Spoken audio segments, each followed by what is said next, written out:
তোফাজ্জল দীর্ঘদিন পর্যন্ত এলাকায় চলাফেরা করেছে। এমন কোন ইতিহাস আমরা দেখতে পাই না যে তোফাজ্জল কোনো মানুষের একটি সম্পদ নষ্ট করেছে, কোন মানুষের একটি সম্পদ অবৈধভাবে তিনি ধরেছেন। তার সর্বোচ্চ চাহিদা ছিল 50 টাকা 20 টাকা, একজনের কাছে চাইতো, কিছু খাইতো। প্রিয় ভাইয়ের আমার, আজকের যারা এই জানাজায় উপস্থিত হয়েছেন সকলের কাছে সজোরে অনুরোধ জানাচ্ছি যে এলাকায়ও যদি এরকম কোনো আমরা ঘটনা দেখতে পাই যে একটি চোর বা একটি কোনো সন্দেহের বশবর্তী, সন্দেহের উপর নির্ভর করে এরকম দুর্ঘটনা আর যেন দ্বিতীয়বার পুনরাবৃত্তি না হয়, আমরা সবাই সচেষ্ট থাকব। প্রিয় উপস্থিতি, আমরা কি এই তোফাজ্জল হত্যার বিচার চাই? কে কে চাই?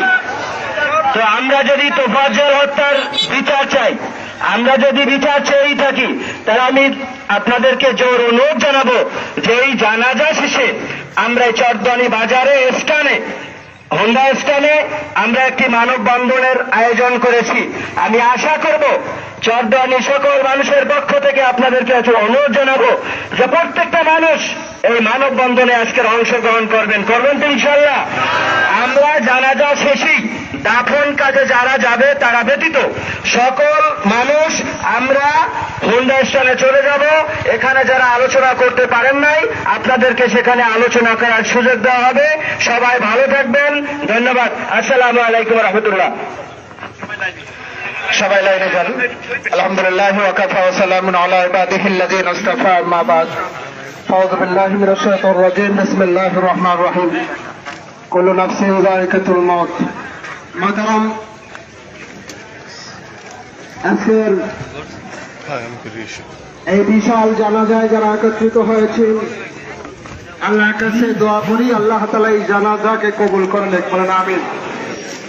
কিন্তু ভাগ্যের নির্মম পরিহাস যে আমাদের তোফাজ্জল,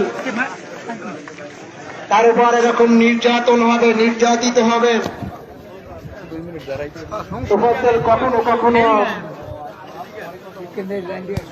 মাছের বাজারে যাইতো, বলে একটা মাছ পাইলে নিজের ছোট্ট ভাইয়ের ছেলেদের কাছে নিয়ে যাইতো, বলে এই মাছটা তোমরা খাও। ভাগ্যের নির্মম পরিহাস, বাবা মারা গেল, মাও মারা গেল। কিন্তু আমার কাছে বড় আশ্চর্য লাগতেছে যে তার মা তার বাবার জানাজা আমি পড়াইছিলাম, কিন্তু তোফাজ্জলের জানাজা আমাকে পড়াতে হবে সে কথা বুঝিনি। জেনেছিলাম তোফাজ্জল আমার জানাজায় শরীক হবে,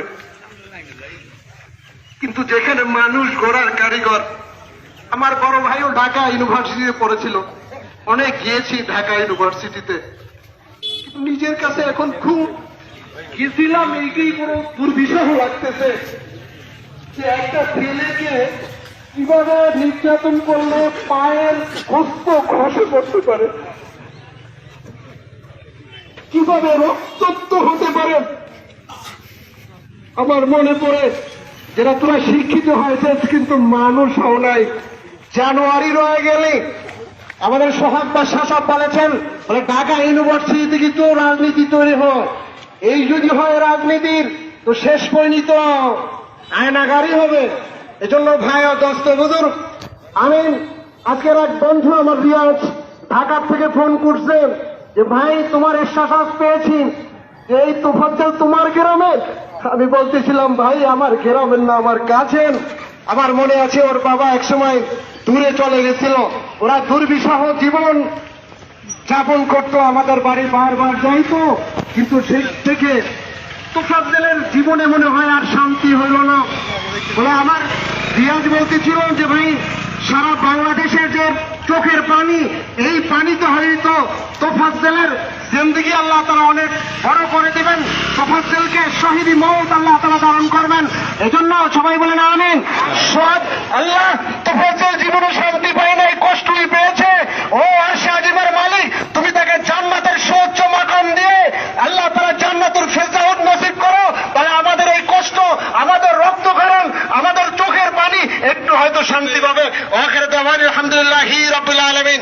এখন জানাজা হবে, জানাজার পরেই আমাদের রেলি হবে।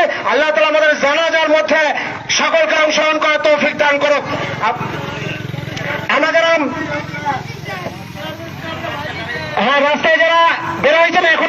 হবে, জানাজা হবে।